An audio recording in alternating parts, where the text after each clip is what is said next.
Hari Jumat ini, saudaraku, lihatlah langit, ia mungkin sama birunya atau sama kelabunya dengan hari Kamis kemarin, tetapi udara yang kamu hirup memiliki bobot yang berbeda. Itu bukan hanya bobot dari tugas-tugas kantor yang belum selesai atau janji-janji yang sudah jatuh tempo, melainkan beban spiritual dari sebuah hari yang dikenal sebagai Sayyidul Ayyam, rajanya hari-hari. Ia datang membawa janji pengampunan dan waktu ijabah yang tersembunyi. Ia menuntut perhatianmu, menuntut kekhusyukan, tetapi di tengah tuntutan mulia itu, jiwamu seringkali terasa seperti kapal yang berlayar di atas air mendidih. Kamu tahu betul, ini adalah hari yang seharusnya kamu isi dengan salawat yang melimpah, membaca Al-Kahfi, dan mencari ketenangan sejati. Namun yang terjadi justru sebaliknya. Ketegangan otot-otot di bahumu semakin mengencang, dan matamu secara naluriah tertarik pada cahaya buatan yang paling dekat denganmu, layar ponsel yang menyala. Layar itu adalah portal menuju kecemasan, bukan gerbang menuju kedamaian. Kamu menatapnya bukan untuk membaca pesan-pesan ilahi, melainkan untuk menunggu notifikasi yang bersifat duniawi. Menunggu email balasan dari pinjaman yang diajukan, menunggu konfirmasi transfer yang tak kunjung mendarat, atau bahkan hanya menunggu kabar baik, sesuatu, apapun, yang bisa membenarkan bahwa kerja keras 7 hari ke belakang ini tidak sia-sia. Cahaya biru dari layar itu, betapapun terangnya, hanya menyoroti kekosongan di dada, bukan mengisinya. Bukankah ironis, di hari yang Allah janjikan sebagai hari kelapangan dan kemudahan, hati kita justru semakin terikat pada perhitungan-perhitungan yang sempit? Kita tahu, rezeki itu telah tertulis 50.000 tahun sebelum penciptaan langit dan bumi, tertulis pasti dan dijamin. Namun ketika kita menyandarkan harapan pada pergerakan angka-angka di rekening bank atau janji manusia, tawakul itu melunak, berantakan, menjadi debu di depan mata. Kita lupa bahwa janji Allah tentang kelapangan, lapang, bukan sekadar berarti lebih banyak uang, tetapi lebih sering berarti lebih banyak barakah, keberkahan dalam apa yang sudah ada, dan yang paling penting, lebih banyak sakinah, ketenangan di tengah gejolak. Kelelahan yang mendalam ini bukan lagi soal fisik, saudaraku. Ini adalah kelelahan iman. Kamu mencoba berdiri tegak dalam salat Jumat, tetapi pikiranmu melayang jauh, menghitung sisa bahan makanan di dapur, memproyeksikan biaya pendidikan anak tahun depan, atau mencoba memecahkan teka-teki bagaimana caranya agar sisa bulan ini bisa terlewati tanpa harus menanggung hutang baru. Ini adalah pengkhianatan kecil terhadap keagungan hari itu, sebuah pengalihan fokus yang syaitan sukai. Ia membiarkan kamu melakukan ritual, tetapi memastikan hatimu tidak pernah benar-benar hadir untuk menerima anugerah. Dan jika hati tidak hadir, bagaimana mungkin kelapangan sejati bisa masuk? Kita membutuhkan interupsi yang memaksa mata kita berpaling dari notifikasi dunia yang berkedip dan kembali menatap ke atas, kepada Sang Pemberi rezeki yang tak pernah tidur. Jumat ini, kita harus menggunakan waktu ijabah itu bukan untuk merencanakan cara menghasilkan lebih banyak, melainkan untuk memohon agar apa yang sudah diberikan diberkahi, dan agar ketenangan yang hilang di tengah hiruk-pikuk perhitungan dapat dikembalikan utuh, sebagaimana mestinya. Ada doa-doa yang diwariskan dari para pendahulu kita, bukan sebagai jaminan matematis untuk kekayaan, tetapi sebagai jembatan menuju ketenangan dan sumber rezeki yang murni. Inilah saatnya mengambil napas panjang, mematikan layar yang memancarkan kekhawatiran palsu itu, dan berbicara langsung kepada pemilik alam semesta. Ya saudaraku, mari kita bicara tentang apa yang dilihatnya, yang tidak perlu kamu jelaskan kepada siapapun di dunia ini. Allah tidak hanya melihat kerja kerasmu yang terlihat, debu di bajumu sepulang kerja, otot yang sakit setelah seharian mencari nafkah, tetapi Dia melihat keringat batinmu. Dia melihat beban yang menekan pangkal lehermu ketika kamu mencoba tidur, padahal kepalamu masih sibuk menyusun ulang anggaran untuk 3 minggu ke depan. Kekhawatiran itu bukan dosa, saudaraku. Itu adalah kondisi kemanusiaan yang sedang diuji, sebuah pengakuan tak terucapkan bahwa kamu bergantung pada sesuatu yang fana di tanganmu. Allah melihat setiap tetes keringat mental yang menguap di hari Jumat ini, terutama saat kamu harus menahan diri dari membeli sesuatu yang sangat dibutuhkan oleh orang-orang yang kamu cintai. Kamu tidak perlu berpura-pura kuat di hadapannya, sebab dialah yang menanggung beban paling berat di pundakmu sejak awal. Dia tahu betul betapa beratnya beban perhitungan yang harus kamu simpan sendirian. Bukan kepanikan saat melihat saldo kosong yang paling menyakitkan, tetapi penghitungan yang berulang-ulang, yang membuatmu merasa kecil, merasa bahwa upayanya tidak cukup, padahal kamu sudah bekerja sampai tulang terasa remuk. Allah melihat saat kamu dengan hati-hati membalik botol deterjen untuk memastikan tetesan terakhir sudah keluar, atau ketika kamu mematikan lampu di setiap sudut ruangan yang tidak terpakai, bukan hanya sebagai kebiasaan hemat, tetapi karena setiap satuan listrik terasa seperti sumber daya vital yang tidak boleh terbuang sedikit pun.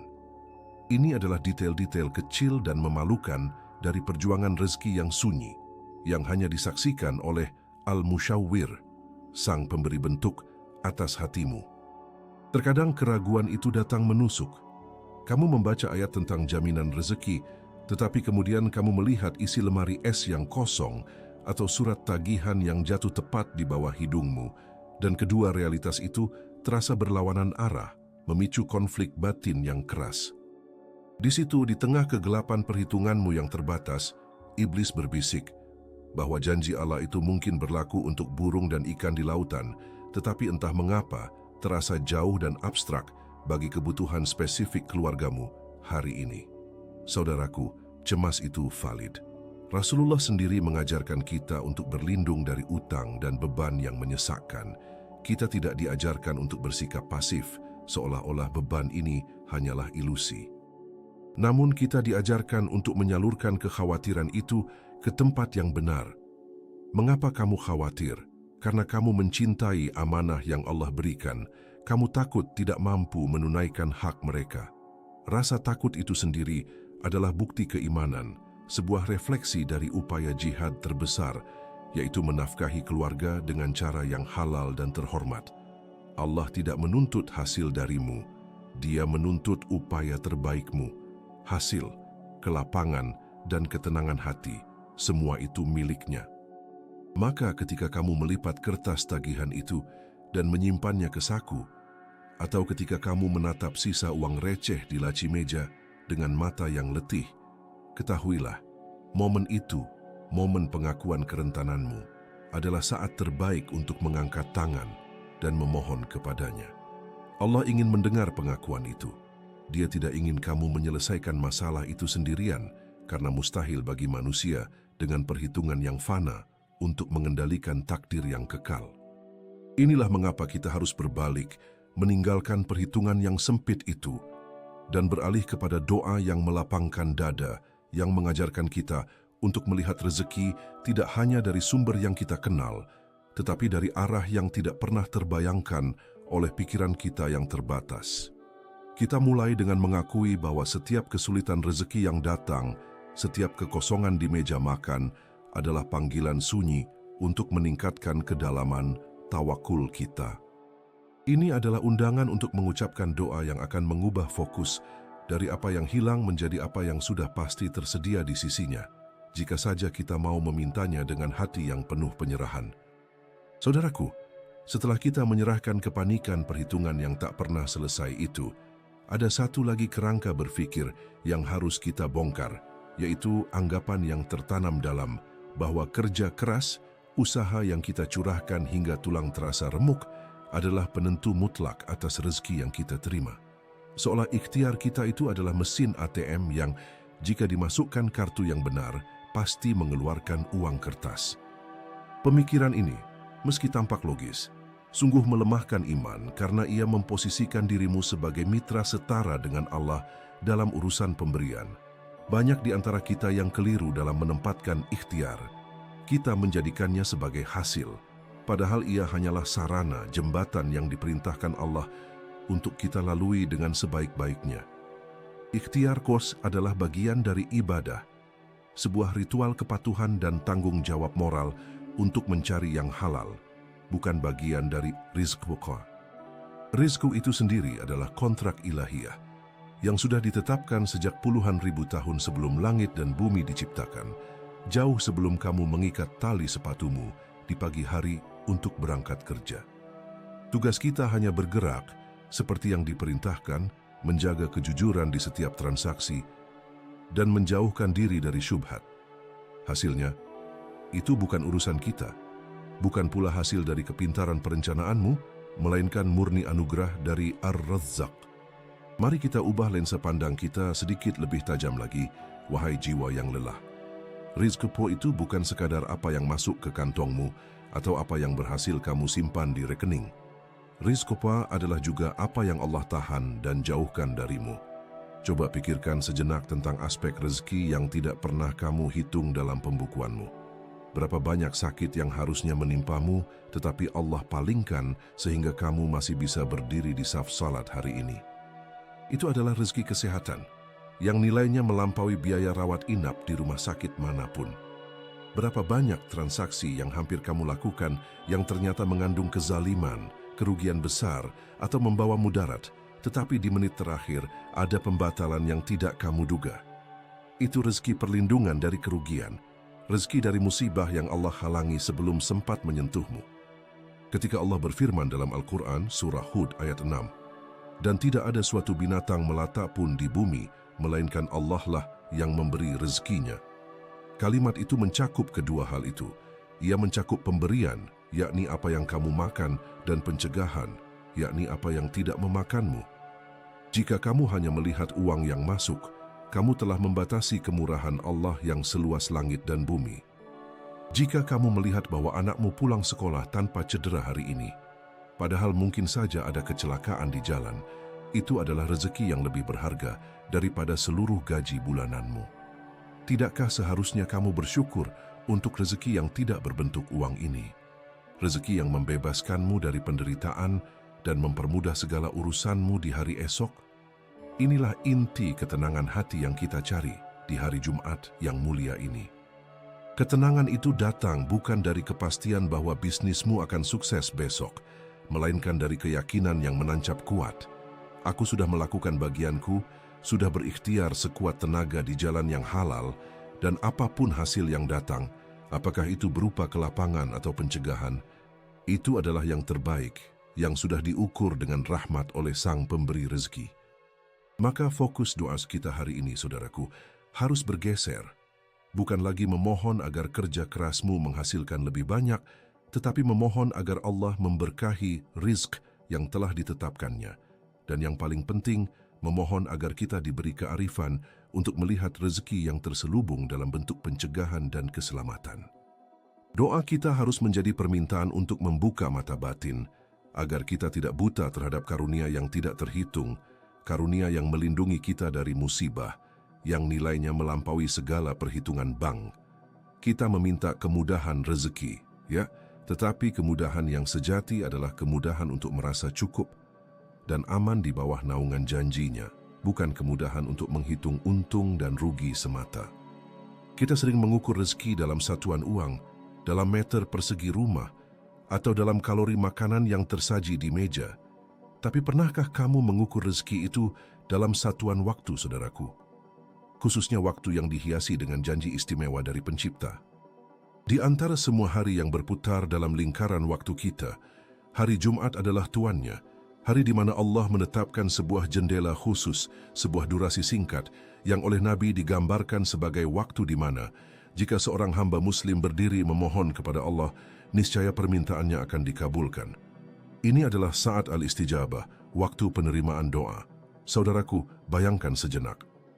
Sang Nabi yang tidak pernah berbicara berdasarkan hawa nafsunya, yang lidahnya hanya mengucapkan wahyu, menjamin keberadaan momen ini. Ini bukan spekulasi. Ini adalah janji yang diletakkan Allah di hari yang paling mulia. Para ulama kita telah membahas panjang lebar mengenai di mana persisnya jarum jam itu berhenti. Apakah ia terletak di antara duduknya imam saat khutbah hingga selesai salat, ataukah ia tersembunyi setelah waktu asyar hingga terbenam matahari? Perbedaan pendapat ini sesungguhnya adalah sebuah rahmat, bukan kebingungan. Kehadiran keraguan kecil mengenai waktu pastinya justru memaksa kita untuk merentangkan kesadaran spiritual kita sepanjang hari Jumat. Allah tidak memberitahu kita jam pasti kapan Lailatul Qadr turun di bulan Ramadan, agar kita mencarinya di setiap malam ganjil, memaksimalkan ibadah kita. Demikian pula Dia tidak menetapkan secara pasti kapan.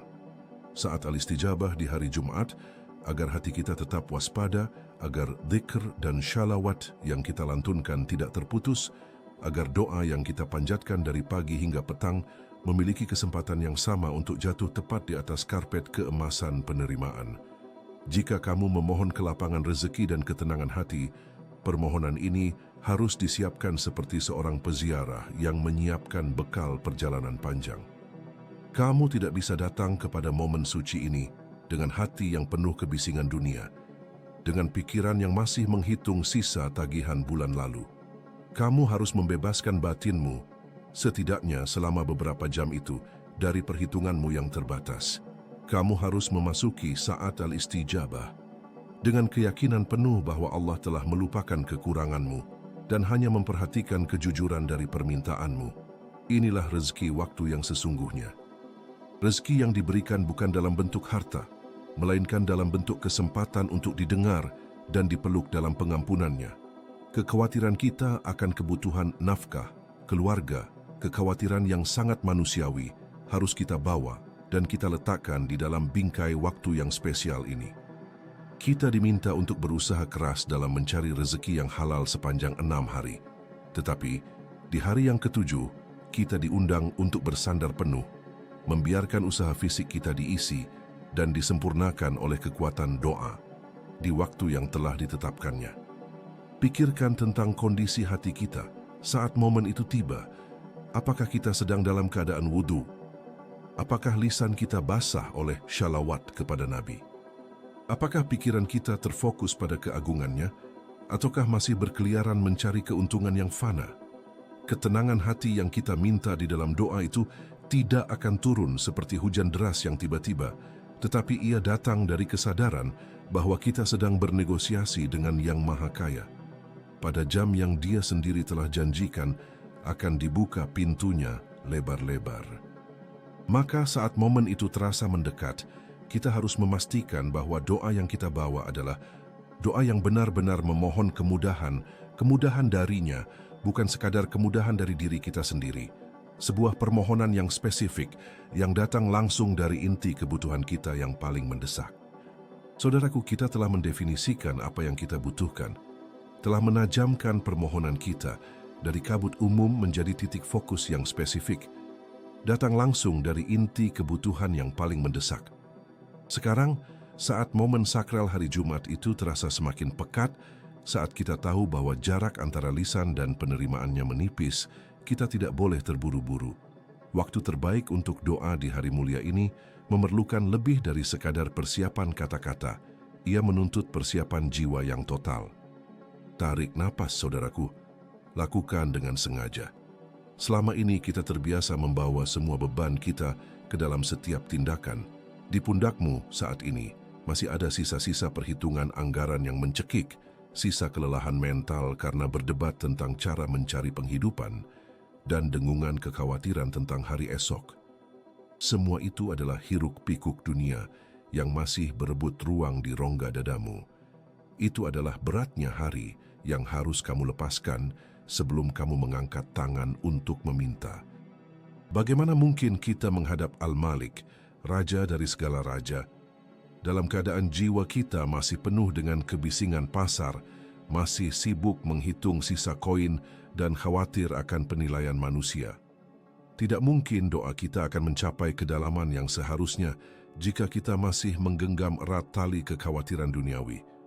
Maka, kamu harus melakukan suspensi intensional, diam yang disengaja. Ini adalah sebuah keputusan sadar untuk menghentikan mesin analisis dan perhitungan yang tidak pernah berhenti berputar di dalam kepala. Berhenti memikirkan skenario terburuk, berhenti mencari solusi dari akalmu yang terbatas. Anggap momen ini sebagai wukuf kecilmu, berdiri diam di arafah hati. Sebelum kamu memulai tawaf permohonan, kesunyian ini bukan kekosongan, melainkan pengakuan total bahwa upaya manusiamu, betapapun gigihnya, telah mencapai batasnya. Kamu telah bekerja, kamu telah berikhtiar, kamu telah merencanakan. Dan sekarang kamu datang untuk menyatakan kegagalanmu dalam mengendalikan hasil. Biarkan keheningan ini menjadi jembatan yang menghubungkan keterbatasanmu dengan kemahaluasannya. Biarkan bahumu merosot, lepaskan ketegangan di rahangmu. Kekhawatiran soal tagihan yang jatuh tempo, soal anak yang sakit, soal fitnah yang menusuk di tempat kerja, semua itu bisa menunggu di luar pintu hatimu sebentar. Saat kamu menundukkan kepala, bahkan sebelum lidahmu bergerak, tubuhmu harus sudah mengirim sinyal kepada rohmu. Kita di sini bukan untuk menyusun rencana B, C, atau D. Kita di sini hanya untuk berserah, menanti apa yang akan Dia berikan. Jika doa adalah anak panah yang tajam, maka keheningan yang kamu ciptakan ini adalah busur yang ditarik hingga maksimal. Jika kamu menarik busur itu dalam ketergesaan atau kegelisahan, panah itu akan meleset dari sasaran spiritualnya, hanya menjadi gumaman biasa. Kita ingin doa ini menembus langit, dan untuk itu kita butuh ketenangan batin yang sejati. Ketenangan hati, sakinah, yang kita minta darinya harus sudah mulai kita praktikkan dalam momen jeda ini. Dengarkan detak jantungmu sendiri yang mulai melambat. Rasakan bagaimana beratnya perhitungan angka-angka mulai menguap sejenak. Barulah, dari tempat yang hening dan menyerah inilah, kita siap untuk memohonkan dua hal yang paling mendasar. Kemudahan rezeki yang halal dan ketenangan hati yang menjadi sumber keberanian kita. Kita akan memohon dengan doa yang diwariskan dari para nabi dan orang-orang saleh, yang kata-katanya penuh berkah, bukan sekadar kata-kata biasa yang kita susun sendiri. Setelah kita mengambil posisi yang hening itu, saudaraku, kita mulai memohon, bukan? Disinilah ujian yang sesungguhnya berada, bukan pada seberapa panjang doa Anda yang kita susun, atau seberapa indah kata-kata yang keluar dari lisan, melainkan pada keyakinan yang bersemayam di dalam hati. Jarak terpanjang dalam doa yang kamu panjatkan, percayalah, bukanlah jarak antara telapak tanganmu yang terangkat dan langit yang tak terbatas, melainkan jarak antara lidah yang mengucapkan permohonan dan hati yang benar-benar yakin akan jawabannya.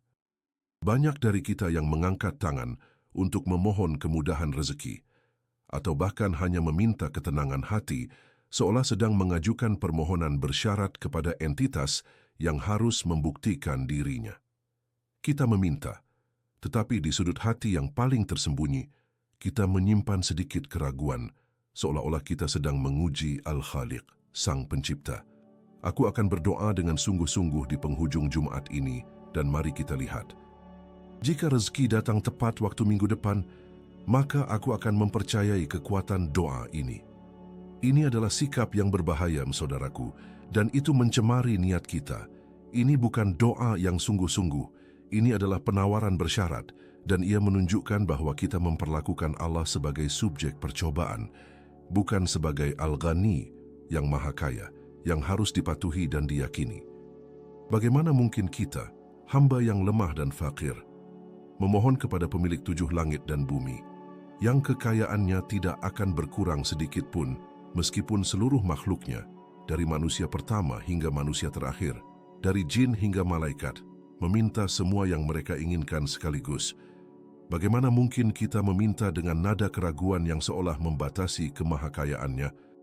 Ini bukan perumpamaan puitis semata. Nabi Shallallahu Alaihi Wasallam telah menjelaskan bahwa harta yang di sisi Allah tidak akan berkurang, kecuali seperti air yang menempel di jari ketika dicelupkan ke samudera luas, jika dibandingkan dengan samudera kekuasaannya. Itu adalah hak sekebenaran yang harus kita resapi. Yaqin, keyakinan mutlak, menuntut kita untuk membalikkan cara pandang ini secara total. Bukan kita yang harus meyakinkan Allah untuk memberi, sebab Dia telah berjanji untuk memberi jauh sebelum kita meminta. Sebaliknya, kita yang harus meyakinkan diri sendiri, hati kita, bahwa Allah sudah memberi, dan apa yang kita mohonkan hanya menunggu waktu dan cara manifestasi yang terbaik menurutnya.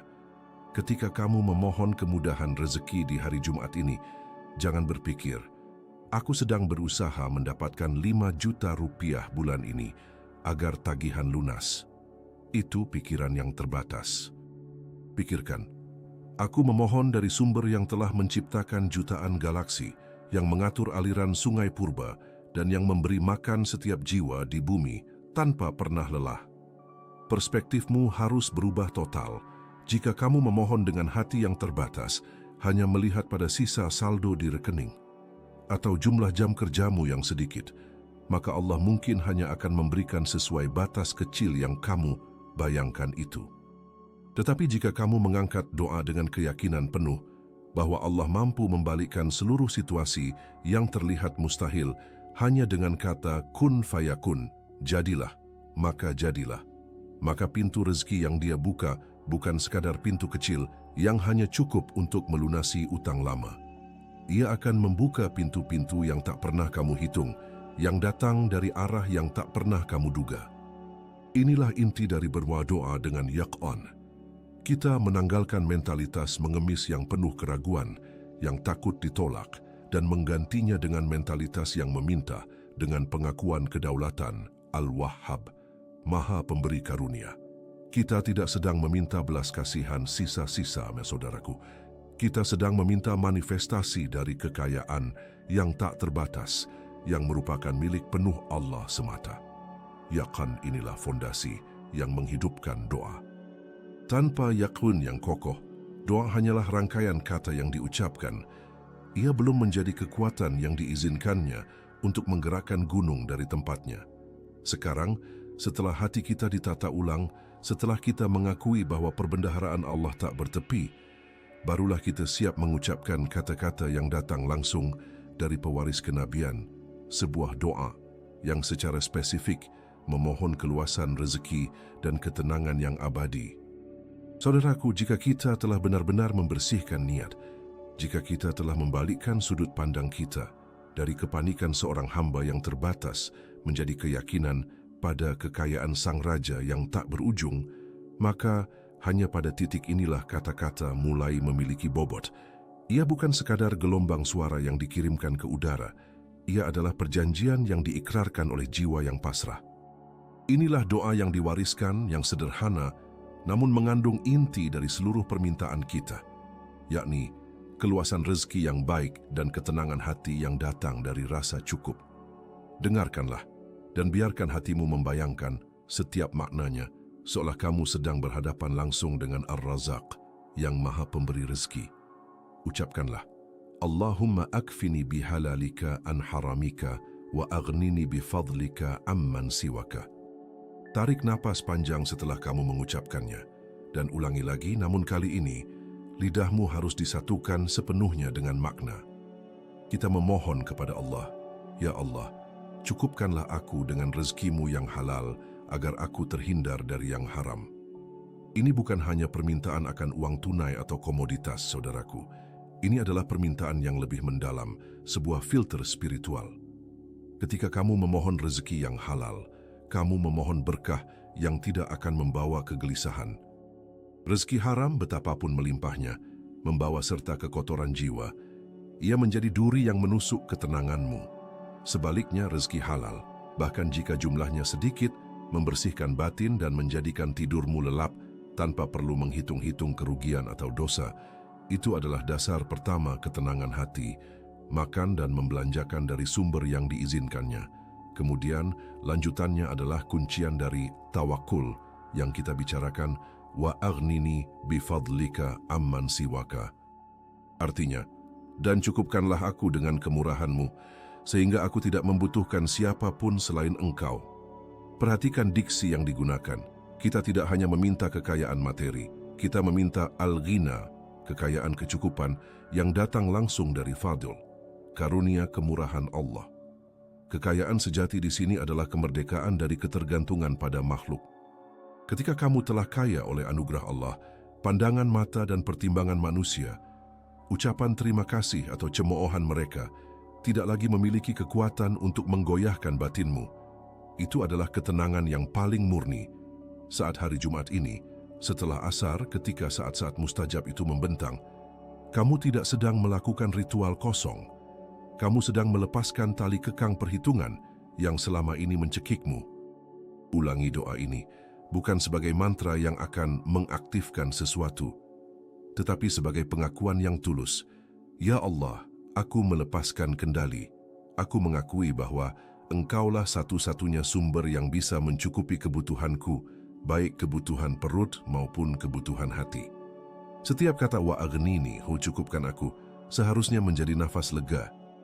Itu adalah saat kamu menarik napas dalam-dalam, melepaskan beban perhitungan sewa rumah dan uang sekolah dari bahumu, dan menyerahkannya ke dalam genggaman takdir ilahi yang telah terukir sejak 50.000 tahun sebelum langit dan bumi diciptakan. Lidahmu mengucapkannya dan jiwamu mengiyakannya. Hanya dengan persatuan lidah dan jiwa inilah doa akan menjadi panah yang terbang tepat menuju sasaran kemurahannya. Ia akan menarik rezeki dari jalur yang tak terduga, dan yang lebih penting, ia akan menambal lubang kecemasan di hatimu. Kamu mungkin merasa diri hanya sebatang kara, duduk di sudut masjid, atau di sajadah lusuh di kamar belakang, mengangkat tangan dengan beban yang begitu berat, sehingga rasanya hanya kamu yang menanggungnya. Kecemasanmu terhadap rezeki, terhadap masa depan anak-anakmu, atau lubang kegelisahan yang memamah biak di hatimu, semua terasa begitu personal, begitu terisolasi. Ini adalah ilusi, saudaraku. Lihatlah melampaui batas pandanganmu sendiri, melampaui dinding-dinding rumahmu yang terasa memenjarakan masalah. Ini hari Jumat. Ini adalah hari di mana setiap napas yang ditarik untuk syalat dan doa bergerak dalam ritme yang sama. Serempak, dari ujung timur yang diterangi fajar di kepulauan, melintasi benua-benua, hingga ke barat yang baru saja menyelesaikan maghrib mereka dengan wajah bersujud. Ini bukan hanya tentang kamu dan Allah dalam keheningan pribadimu, meskipun hubungan itu adalah intinya. Ini juga tentang komunitas yang tak terlihat, ummah yang luas, yang pada jam yang sama, dalam waktu yang telah ditetapkan, sedang melakukan pekerjaan spiritual yang sama persis. Pikirkan jumlahnya, bukan hanya ribuan atau ratusan ribu di kota ini saja. Jutaan bahkan miliaran hati yang tunduk, orang-orang yang kamu tidak pernah lihat wajahnya, yang bahasanya asing di telingamu, yang budayanya berbeda dengan budayamu, tetapi yang pada saat ini memohon hal yang sama, ampunan atas segala salah, rizq yang halal dan diberkahi, serta ketenangan batin yang akan membatalkan segala kecemasan duniawi. Ketika kamu mengucapkan Ya Fattah, Ya Razzaq, wahai pembuka pintu-pintu rezeki, wahai pemberi rezeki, suaramu bukan suara tunggal yang berbisik. Ia adalah bagian dari paduan suara kosmik yang tak terlihat, yang gelombang doanya naik bersama, melampaui atmosfer bumi, menuju arsi. Setiap air mata yang jatuh di sajadahmu tidaklah sendirian, saudaraku. Ia bergabung dengan sungai air mata dan harapan dari seorang pedagang di Istanbul, seorang ibu di Sarajevo yang sedang menghitung uang untuk sewa bulan depan, atau seorang petani di pelosok yang sama-sama berjuang melawan keputusasaan dan memohon jaminan rezeki yang datang tanpa perkiraan hitungan manusia. Kekuatan doa kolektif ini luar biasa. Ia menciptakan jaringan spiritual yang tak terputus. Jaringan ini menopangmu tepat di saat kamu merasa paling lemah, saat lidahmu terlalu berat untuk merangkai kata-kata sempurna. Kita semua adalah musafir, pengembara yang berjalan di jalan yang sama. Dan dalam perjalanan ini, janji Allah bahwa umat ini adalah satu tubuh menjadi nyata. Bukan hanya dalam berbagi makanan atau bantuan fisik, tetapi juga dalam berbagi beban spiritual, berbagi permohonan. Pikirkan, pada waktu sa'ah istijabah, waktu diijabahnya doa. Di hari Jumat yang sangat dicari-cari itu, doa dari seorang hamba saleh yang jauh di belahan dunia lain, yang mungkin diijabah karena kesucian niatnya yang tulus, bisa saja menjadi perantara bagi doa yang sedang kamu gumamkan itu. Kamu tidak perlu menyandang gelar apapun, tidak perlu merasa dirimu cukup suci. Kamu hanya perlu bersandar pada kekuatan miliaran saudara yang sedang merendahkan diri bersama-sama. Ini bukan tentang kekuatanmu sendiri. Ini tentang kekuatan ummah yang Allah cintai. Kamu mengangkat tanganmu dan kamu diangkat oleh gelombang permohonan bersama.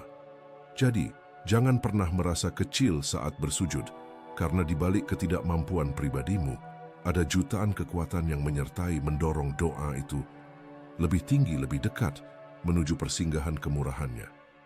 Gunakan momentum ini untuk melupakan bahwa kamu sendirian, dan sadarilah bahwa kamu sedang berlayar di samudra doa yang tidak pernah kering, dan Allah mendengarkan seluruh samudra itu dalam sekali dengar. Ini adalah karunia persatuan dalam ibadah, sebuah kekuatan yang harus kamu manfaatkan sepenuhnya sekarang. Kamu sudah berlayar di samudra doa yang tidak pernah kering. Sekarang lepaskan dayung itu, saudaraku.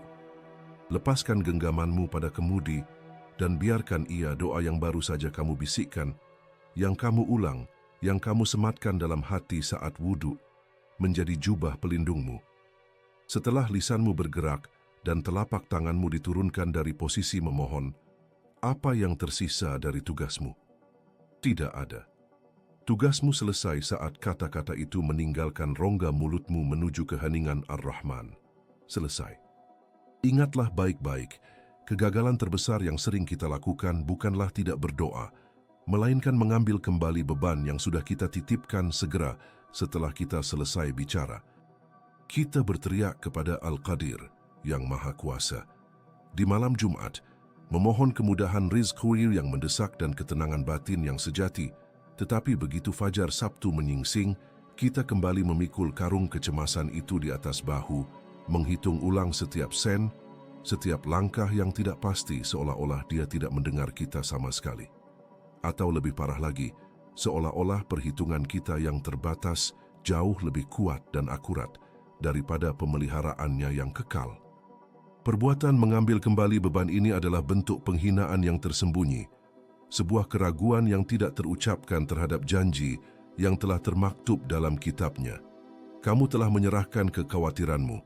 Sekarang hiduplah seolah-olah kamu telah menyerahkannya. Ketenangan hati, sun sakinah, yang kamu minta dalam doa itu bukanlah keadaan yang akan kamu temukan di luar dirimu, melainkan sebuah keputusan internal, sebuah persetujuan untuk menerima apapun yang datang sebagai ketetapan terbaik dari Yang Maha Pengatur. Jika kemudahan rizki itu datang besok, ucapkan Alhamdulillah. Jika ia datang melalui jalur yang sama sekali tidak kamu duga, bukan dari pekerjaanmu, melainkan dari tangan orang yang tak kamu kenal, ucapkan Subhanallah. Dan jika setelah seluruh usaha dan doa itu, rezeki yang datang terasa sama sempitnya, atau bahkan lebih sempit dari sebelumnya, maka disitulah ujian ketenangan hati yang sesungguhnya. Itu adalah saat kamu harus menahan lisan dari keluhan, menguatkan diri dengan dzikir, dan berkata, Ya Allah, Engkau tahu apa yang terbaik dan aku menerima qada-Mu dengan hati yang tunduk. Janganlah kamu coba mendikte hasil dari doa itu. Jangan mencoba memimpin qada, ketetapan Sang Pencipta. Biarkan Allah yang mengatur jadwal, metode, dan bentuk dari kelapangan rezeki yang akan Dia berikan. Boleh jadi Dia menahan kekayaan yang besar darimu karena Dia tahu kekayaan itu akan merusak imanmu, dan sebagai gantinya Dia memberimu kekayaan yang jauh lebih berharga, hati yang tidak tergoncang. Inilah akhir dari upaya lisan kita dalam menguraikan doa ini. Tugas seorang hamba yang menyampaikan sudah selesai. Sekarang tugasmu adalah untuk berdiri tegak di atas keyakinan itu, di tengah-tengah badai perhitungan duniawi yang terus berlanjut. Angkatlah kepalamu. Allah telah mendengar. Tugas seorang hamba adalah berusaha di dunia dan berserah di hadapannya, menanti dengan penuh harapan yang jujur. Sekarang jalankan hidupmu. Lanjutkan usahamu. Jangan pernah lagi ragu bahwa lautan rizkan itu adalah miliknya, dan Dia memberikannya kepada siapapun yang Dia kehendaki tanpa perhitungan. Waktu bicara sudah habis. Sekarang adalah waktu untuk melakukan.